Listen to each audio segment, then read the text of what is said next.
चला नाश्त्यासाठी आज आपण बनवणार आहोत आप्पे आणि चटणी।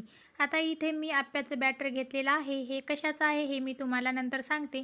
त्या अगोदर मी त्यामध्ये घातलेला आहे खाण्याचा सोडा आणि चवीपुरतं मीठ आणि यामध्येच घातलेला आहे ओवा आणि जिरे आणि थोडंसं पाणी टाकलेलं आहे पीठ फॉर्मॅट होण्यासाठी।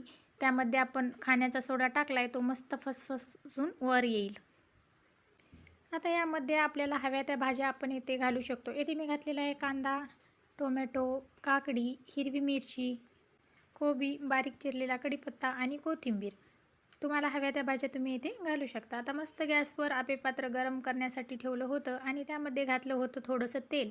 आता तेल छान तापलं की त्यामध्ये थोडीशी मोहरी टाकून आप्याचं बॅटर यामध्ये टाकून घ्यायचं आहे आणि वरतून मस्त तीळ टाकायचे आहेत। आता मस्त आपले आप्पे इथे छान तयार झालेले आहेत। आलटून पलटून घेऊन मस्त खरपूस याला आपण हे भाजून घेणार आहोत। बघू शकता मस्त आपले इथे छान आप्पे बनवलेले आहेत।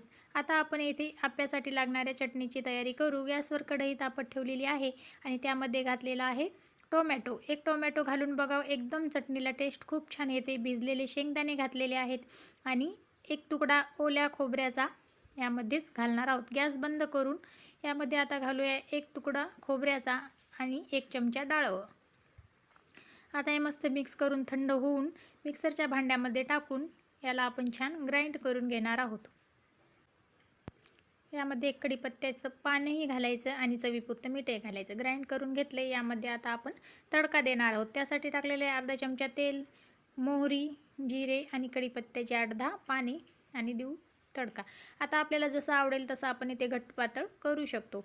मस्तपैकी वरती कोथिंबीर पेरून आपली चटणी तयार आहे। चटणी आणि आप्पे एकदम पटकन झटपट होणारी रेसिपी आहे आणि हे बॅटर आहे इडलीचं।